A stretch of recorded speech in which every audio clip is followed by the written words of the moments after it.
Please subscribe to this channel. Give it a thumbs up. Hit the notifications. There you go. Notifications. Now, we are in Shmuel Aleph, and we're on 17. Book of Samuel, chapter 17, verse 55. And we've just seen that David killed Goliath, and that he cut his head off, brought that to Greater Israel, showed him that there was nothing to fear, and he took the sword and put it in the tent. Ultimately, it would be given to the people in Nov, the Kohanim in Nov. That's where it's going to end up, but right now he took it home. Okay. So now after this whole episode, chapter 55, Cherot Shaul at David. Now when Shaul sees David, Yotzi the Plishti, that he went out, and in his going out to meet the Plishti, Amar el Avner, Sarat Savai, he says to Avner, the officer of the army, Ben Mizeh Hanar, who is Avner? Who is this young boy, Avner? Avner, Chei Nafshecha, as your soul lives, as Chei Nafshecha HaMelech, as your soul, the king lives, in other words, as your soul lives, Midati, if I know. Heck if I know who this kid is. Now, that's a very strange verse. Who said that? Saul wondered who David was? Saul wondered who David was. They had met already. Oh, exactly. So what are you asking a Shiloh on this? Well, you had I noticed that last week. Why didn't he know it? Great. That is what the headache here. Okay, well, anybody reading the story, if they just read that line and they went on with the story saying, okay, fine, then they've missed the whole drama here. Okay, so now there's going to be a couple of commentaries here. So one is Rashi. Let's go for the Rashi before I get to the Malbim. And he answers it in a simple manner. It says, Bemi, who is this boy? So he says, what, he didn't recognize who he was? What kind of nonsense is that? It says, it's written, Vayavehu ma'ot. He loved him very much. Caleb. Not only did he love him, but he was also his weapons bearer. So you don't know who he is? Doesn't make sense. Rather, he saw him conducting himself in the matters of kingdom and of the kingdom in that manner. So Amar Shaul. So Shaul said, if he comes from Judah's line with Tamar. Tamar, remember, Judah had children with his daughter-in-law Tamar. Okay, she feigned being a harlot, very good, a harlot.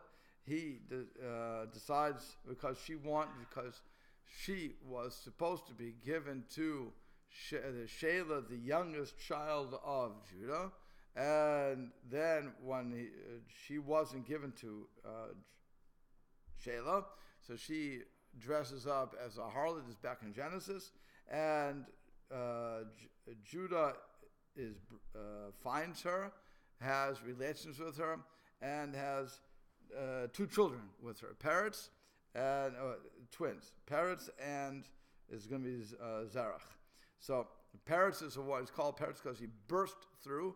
Zerach was originally the firstborn, but he puts his hands forth, and the hand gets pulled back in, and then parrots comes out. What?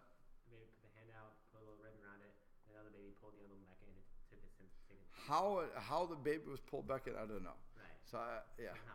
and how it actually happens, I don't know, because you're in the birth canal. I don't know all these things. Can that happen? Apparently it does. It's a Meister Shahaya. I can't answer on what does and what does not happen. Apparently this is what the Torah says happened. Similar to the esophagus, those waves go in only one direction. Again, if there are any. Again, I know in the animal kingdom it certainly works. It's called Behem Makasha, but that's a section of the Talmud. So I know in the animal you can go out and then it can stick out of the limb and come back in. Yeah, what you're going to ask? Does that have any? Say that again? Because it sounds similar, but isn't the same. Does it have any relations to the Yaakov and Esau, the main twins in one triangle? No, they're the one that because he grabbed his foot. You want to say? Okay, maybe, but this is different because, like I said, it says he stuck his hand out. Right. As your brother said, they put the birthing one. What's it called? The wet nurse. It's called not called a wet nurse. It's called a midwife. The midwife stuck tied a finger, a thread to the finger, a scarlet thread. Then the hand gets pulled back in for whatever reason, and the other baby bursts out. She says, "Oh, how this one burst out? Peretz." So it's called bursting out. Okay, as compared to zerach, which is shiny after the scarlet thread. That's how the kids get their names. Okay, so now what happens is, Shaul says, "Imba mishpachad Peretz," if this person is coming from the family of Peretz, Melech, he will be a king. He already has suspicions, by the way. So, because Shaul knows that he has lost Ruach HaKodesh. He knows he no longer has God's spirit in him. He knows it's been ripped away. That's why he's melancholy. Saul knows, Saul already knows. He's melancholy. He knows something's wrong. And he knows, and on top of that, Shmuel told him, your kingdom will be ripped away from you. So he's not an idiot. He knows two things are happening at the one time. So now he's looking, who's my replacement? Who do I have to kill? Because I don't want to give up my job. I like my job. Okay. So he says, so if this kid is coming from Peretz, Melech he will be a king. Melech poritz geder la'asot lo derech ve'imam k'miyado. Why? Because the king breaks through fences and nobody to make a new way, and nobody can stop him. Otherwise known as in America as eminent domain. Okay? That's where eminent domain comes from. Yes? Eminent domain is the American principle that if your house is in the middle of they want to cut a highway through your house, they can take your house away. Eminent domain. What? That sounds familiar. That is a law in United States of America. That's the government. The government take it away. Really, it's their land. You just pay taxes. You do all this for the most part. You can take care of it. But you know what? We see it here, by the way. Eminent domain you see every single day here.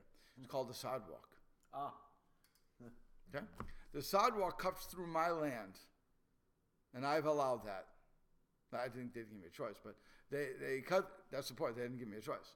They may have paid somewhere down the line, but I'm the one that is responsible to mow both sides of that lawn, my lawn, which is my lawn, and even past the sidewalk, which should be the state. And then if the sidewalk gets ruined, I have to repair the sidewalk. Again, that's the state. You leave me alone. What do I have to do? I have to shovel it. Leave me alone. What's your problem? You bring your own stuff. I don't ask you to do the roads. You don't tell me to shovel my road, so why should I shovel my sidewalk? Bottom line is, they've come through. I'm living at the pleasure of the city of South Bend in my home. And anytime they want, they basically take it away. They have to pay me a certain amount of money to level my house. But in the bottom line is they have the right to take it away. That's eminent domain. Okay? So that's what he's saying about the king. The king has the power to break through fences and nobody can stop him. That would be if he's a king. If he mishpachat zerach, but if he's coming from zerach, well, he's not a king. He'll be important.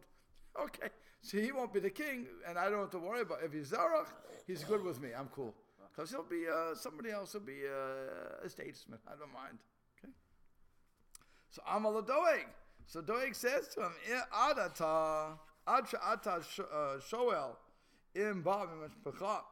So until you asked if he comes from the family who hagon the malchut, that would be fitting to be a king, im lav or not. Sha'al im roy levo bekahal im lav. Before you ask that, you should ask whether or not he's even fit to become part of our congregation. Mm-hmm. Why? Sharei merut mahamoviyabba. Because he's coming from Ruth, and Ruth was a Moabite, and we say that a Moabite cannot enter into the Jewish people. If I have a person from Moab, if he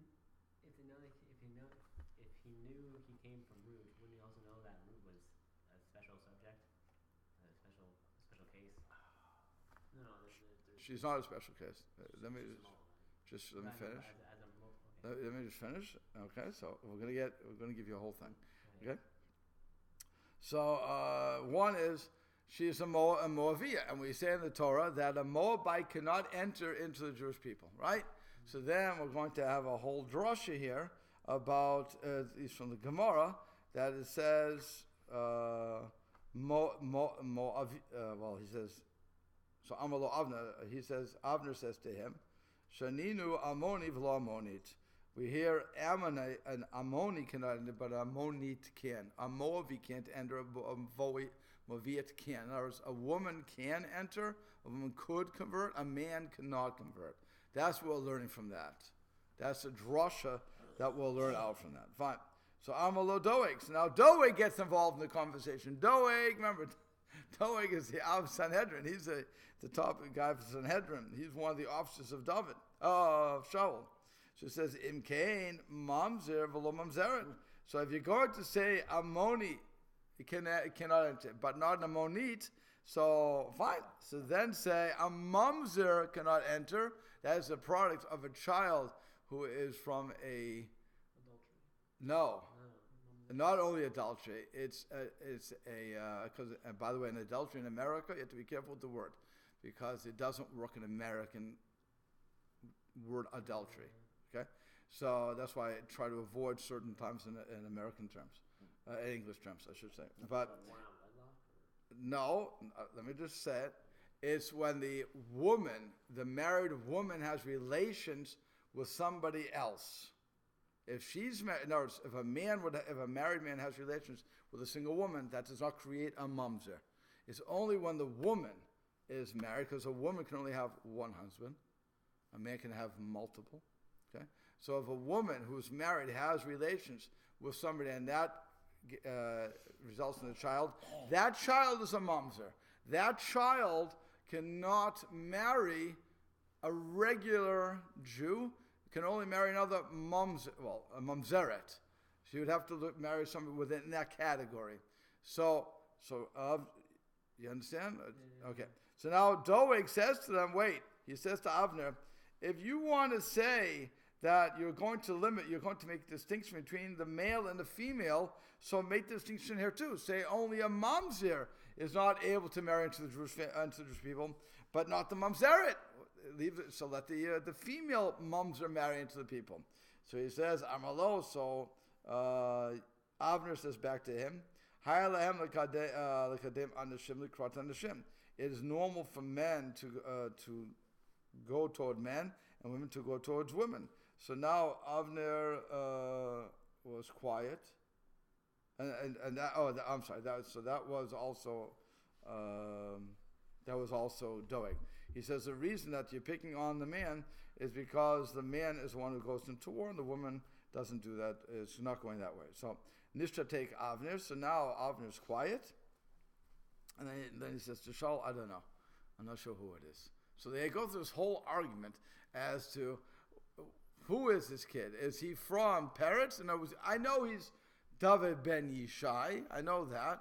But is Yishai, his father, from the line of Peretz? Or is he from the line of Zerach? Or somebody else, maybe. Somebody else. Well, it can't be anybody else. It has to be from Judah. Judah didn't recognize him. No, he was saying, which personage is he coming from? That's how Rashi wants to say that. Okay, that's how Rashi wants to say it. He's saying he knew who he was, but now he wants to know which line does he descend from. The king. Why doesn't he ask that instead of who is this kid? Because if he did that, we wouldn't have a storyline. Again, there's headlines. Headlines from the Torah. Shaul doesn't know who he's talking about. Okay, that's the headline. But why doesn't he know? That's what you have to ask. So he's. Have you answered that yet? Yes, I have. I've said, according to Rashi, he knows who he is, but he just wants to know which lineage he's coming from. From the kingly lineage of Peretz, which means he's going to take over, or just from Zerach, which means he'll be important, but not taking me over. You have two hands up for 2 questions. Okay. One question is, wasn't Ruth... What do you do with 3 questions? The toes? Oh, hey, that's... Okay, go ahead. I can get to 4. Okay. So you have... Wasn't Ruth somehow related to... I can't remember her name, but the person who was spared during the siege of Jericho with the red ribbon outside the window? No. No? That's Rachav. Okay, that's separate. Okay. I think for some reason I have my head like from her She's from Kalev. Right. She marries Kalev. So, no, she marries Yeshua ben Nun. Yeah, she marries Yeshua. So Yeshua is not, Yeshua is from which tribe? Maybe. Yeshua ben Nun is from Ephraim, I believe. I'm pretty sure he's from Ephraim. Yeah. Yosh, like the leader. Sorry? The leader? Joshua.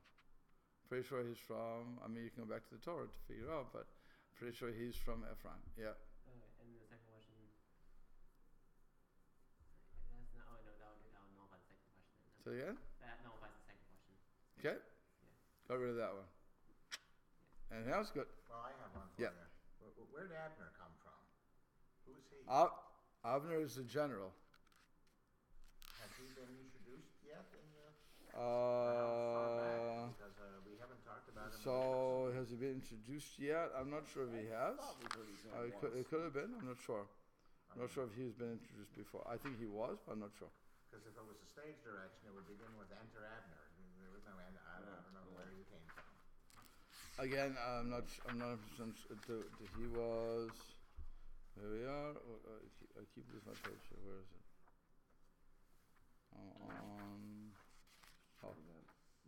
Well, as long as he was introduced. Well, he was Sartzava. He's introduced right here. Amir el Avner Sartzava. He said right here in this verse. When Shaul saw David, he going out to meet Plishti, he said to Avner, the officer of his army. So it's introducing him. This doesn't. What? It says right here, right? In 55. Right. Captain of the host. Captain of the host. So Minister of the army. It's the same, like, yeah.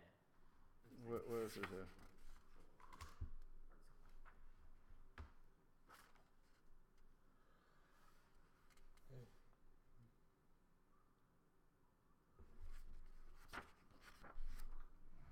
Right here in 50, right. When Saul saw David going toward, he said to Avner, the minister of the army. He gives the introduction. Sar. Right. On this page. So where is it? Right here. 55. 55. Right there. He tells you, that's the introduction. That's your stage, enter stage right for you. Okay. Now, that was, again, that's how Rashi sees it. So you had, another commentary would be, let me just find it. Okay. Metzudas David answers a very simple way. He says, what's Pshat? He said, what's the understanding here? Simple understanding. Kira Od Shaul, when Shaul saw, in other words, when he came to fight with the Plishti, and he said, who was this boy? V'pnei haruach hara shachach shem aviv. Because of the ruach ra'ah, this evil spirit that entered him, as it were, he forgot the father's name. Oh. He forgot who he was. He had a little bit of a melancholy. You forget things, I guess. Senior moment. There you go. Senior moment. Okay. So that's why he says, "Who was this boy?" It could be as simple as that. Okay. And so now the Malbim says, and he goes on a whole thing. He says, when he saw the boy and he said, "Who is this?" He asked Avner, "Who is this?" And so they say, "Elokim Yomru." There's the power saying so. Lahasya Plia al Shaul. They're removing the wondrous question of Shaul. Shesha'al al Avi David, that he's asking about David's father. For who kavar yada, because he already knows who he is. Kihu ben Yishai, that he's the son of Yishai. So again, the Malbim saying he's not going with senior moment. He's saying something's wrong here. We're missing something in the text. And so it says, "Ki et yofiho or eloki." So when the light of God was flowing through us, where vayivaka kashachar oro ali sharuach, it shines on the person of the spirit. As yevoch leish acher, but it changes for another person. Ki keren or pana, because the light of his face, v'od hadalefanav, and the splendor before him. Mitzad zeh be'et it labesh David ruach gevor. So now when David, so he's saying, when the godly influence comes over you, you change. It's sort of like when you get your mojo. Okay, you change. You're standing up more erect. People don't recognize you anymore, and so on and so forth. You're changing. So it says, "Be'ed lavesh David ruach gevara." So when David is, as it were, dressed in this strong spirit, v'zohar Elokai, and so now he has the splendor of God. Lo hakiru Shaul ata. So Shaul doesn't recognize that now. He was used to a little boy, or whatever, how old David was, playing the harp and carrying his weapons, being his boy, and now he doesn't recognize. He has a different ambiance with going on. V'yidrosh lemo. So now he starts to search. Who's this man with the house of spirit? Ulam bad, according to Peshad, he said. That's one way to look at it. Shaul hivtiach latei bito. And now he goes, this is also an interesting approach. He says, okay, that was Pshat. Okay, Pshat, he says, simple understanding is, he looked different because he carried himself different. He had the Spirit of God in him. So he's saying, who was this kid? What happened? What happened to my little tzaddikel? Now he's walking around like this. Okay. Then he said, another one is, after he's guaranteed, he's promised his daughter in the hand of marriage to the one who's successful. So take up David limchom. Now immediately when David volunteers himself to fight this guy, Allah alibo. So I went on this, came up in this mind, that he may be forced to pay his vow. And now he'll have to marry his daughter. He has to say, so who's this kid? What's going on? I'm about to give my daughter to this kid. I want to know lineage. Quickly. We're having a shidduch here. We're having a date. And when the worst way to have a date is after the boy meets the girl. That's not the time to start stopping the date. You want to do all your research beforehand. So he has to send out and start saying, okay, who are you? Lo ledad shemo, ki yadash Hashem aviv Yishai. He didn't know his name, but he knew his father's name was Yishai. Rak ledad yechusov melto. He wanted to just know his yichus, his genealogy, and who he was. V'amar ben mi zenar Avner. So he says, whose son is he, Avner? Im aviv miyuchas, which means does his father have good honorable genealogy, v'nasupanim, and a good reputation, as it were? Roy shitchatein im hamelech, fit to marry into the king's family? V'avla no yada man elzeh. And Avner didn't know the answer for that. Ki kavod Yishai alone does, because Yishai's reputation was not that well known at this point. Yishai is just a simple guy. He's a baker, whatever he's going to do. He has people, he has sheep, wonderful, but he's not known. It would be like, I remember when I came to town, I won't mention the name, but when I came to town, somebody wanted to introduce me to he didn't want to introduce me, actually. He just brought me to a person. I said, what are we doing here? And they told me who the person is. And I said, and should I be impressed? I don't know, who am I meeting? You don't know this, one of the rich people in town. But I'm not coming from South Bend. I'm coming from, at that point, Maine. I don't know about South Bend. The name don't... Shocked you hadn't heard of the name. Amazing. Isn't it amazing? It was not like you're bringing me to a Kennedy. Kennedy, I think everybody knows. Even Rockefeller, I think people know. But if you would have brought me to Steve Jobs, I wouldn't have known who Steve Jobs was. Because I didn't know Apple. That's Apple, right? I didn't know Apple. He's dead, right? Yeah. Okay, I won't meet him either. Okay, but I wouldn't have known him. Bill Gates, maybe. I would have known Bill. But again, names. You would think that all these names are well known. Avner says, sorry, I don't know the name. So Malbim has two ways to look at it. One is that the reason he didn't recognize him was because he was now dressed with the Ruach HaGevora, the spirit of Hashem's strength. Well, you're not going to recognize that kid. That's a different way to carry yourself. Or it's simply that he knows he has to marry this kid. He may have to marry his daughter to this. He may have to give his daughter in marriage to the victor, and it may be this kid. Well, I want to know is he fit for it? By the way, you know who did that was Aladdin, the story of Aladdin. Oh. In the comic, in the cartoon. Aladdin doesn't think he can marry Jasmine because Aladdin's just a little thief. And here he wants to marry Jasmine, who is a beautiful princess. So he says, I'm not at the right station to do that. We have that's a normal fairy tale situation. Who's the other one that loses a shoe? Cinderella. Cinderella, with losing the shoe, she doesn't think she's fit to marry the prince because, again, she's a lowly whatever she was. She was a princess at one. So the father got remarried. She was rich. Now she went poor. Blah blah blah. Yeah. But right now she's a poor schlepper who's cleaning up after everybody and making clothes for everybody and singing with the birds. Okay, some she went a little crazy. Okay, so now she's going to be with the prince. Okay, it's not. I'm not fit for the prince. These things just don't happen. Right, sort of thing. So that's what he's saying here. We have to be very careful. Okay. So Vayomer Melech Sha'alata. So he says, you need to ask. Wow. Ben Mizeh Ha'elam. Whose son is this boy? Ha'elam is interesting. They're using the word Ha'elam for this, but it means a young boy.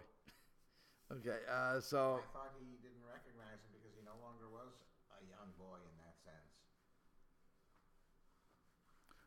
again, he's still a young boy. He's still a young'un. He's not an old person. So he's saying, just check out the kid. So Rashi says, wait a second, we have a problem here. He says, above, we call them a na'ar. Yeah. And a na'ar, young boy, can mean, it's not an age-appropriate word. A na'ar can be anybody. You could be a na'ar.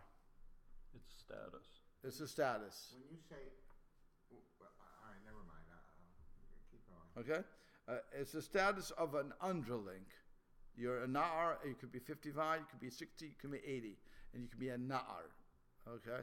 By the way, in Yiddish, when you say nar, it means you're a fool. But we're not dealing with that here. We're dealing with a na'ar as a young, as a subservient to the other level, whoever the other level is. You're a student to that person. So he says, above we use the word na'ar, which it could mean young man. But Kankatuv, and here is written ha'alem, the young boy. So Armalo, so he said to him, halacha zu, this halacha that was hidden from you, just go and ask in the Beis Medrash, and that's what, and find out what's going on. So he says, so Rashi is saying the word ha'alem is referring to hidden, because olam, it all comes together. It means hidden. Alam is a hidden thing. So it's he says this law that was hidden from you. In other words, is he a mamzer? Is he fit for kahuna? Is fit for kingship? That's a halachic question. So he said you have to go to the Beis Medrash, find out who this is. Let's do the investigation. Okay. And then that's one way to look at it. That's the Rashi's way. By the way, it's not really, that's what you call not within pshat. Just so we should understand something. A simple understanding. That is more a drasha. That is more a homiletical statement. What he did was he looked at two words, na'ar and alem, and said, why did the author change those words? Why was he consistent? Okay, so he learns from that lack of consistency that there's a drasha, that there has to be a homiletical explanation to this, that is something hidden in the text. Namely, the halacha was hidden from you. Go find out from the Beis Medrash, go to the study hall and ask the rabbis what's going on here. That sort of thing, okay? Find out what the halacha is. But that is not pshat, because pshat would be, simple understanding is, na'ar and alam is the same word. Leave me alone. Different connotations maybe, but for the most part it's the same thing. Young man. Okay, so, but we're learning here, and that's why, by the way, when it comes to books like this, the Tanakh, we're when they change a word, we care about why. We want to know why you changed the word. And we're going to have a whole explanation on that. Okay? So that's one thing. So now Rashi, so Malbim says, and he says, ask who this young boy is. Mesapir ki kavar chash az al kavod David ma'od. He already was suspect, or on the kavod of David very much, on the honor of David very much.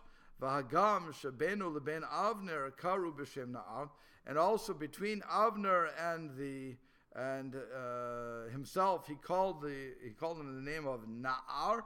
But it's a young man, a servant. That's one. Savato at Avner Shaul when he commands Avner to ask about him, Tzival sheyomar ben mi she'ezeh ha'elam. So then he says, ask who this Alam is. Sheshem Alam nichbad mishem Na'ar. So now Malbim gives a different understanding of the word. He says Alam is more honorable than Na'ar. If I have to ask about a person, I can ask who's the boy or who is the young man, right? Which is more honorable? Young man. You can make it neutral and say, who's he? Again, we're looking at why he used different words. So he's not. By the way, who is he would be denigrating even more. Wow. It would be denigrating. Who's he? What do you mean? Who's he? Was he nothing to you? So no, we want to show that he's important. So that's why he's saying, Alem is more honorable. The word Alem, which again, young boy, is more honorable than the word Na'ar. Na'ar again means subservient to you. Alem is not mean subservient. Alem just is a definition of young boy or young man, whatever. Okay, so that's more honorable to use that. That's what Malbim wants to argue. And he continues, Ki Yishem Na'ar Mora Al Se'ir Liyamim. Or he even goes, Ha'omed Shared Ol Hit Chanech. Because the word Na'ar is talking about either he's young, very young, or he's standing in service to somebody, or he's being educated by that person. Shadayan Ein V'Malato Lokain, he's still not at his level. Lokain Shem Alem, which is not the case of the word Alem. Okay, so the man Yechavduhu B'nei Am, so that's why he uses that word of Alem in order to give him praise and honor in the eyes of the nation. So again, it's a very important lesson we're learning here, that in many different ways. One is that when you see a word here is changing, we have to ask the question, why did it change? What's the author trying to get across to us? And again, that's what all the commentators will pick on. So in English, I don't know what the difference would be in the words. How they say it in English? Would you even get it in English? Well, let me see. the Moabite business down. No, I'm saying this one particular thing. I don't see it. Where it would say, where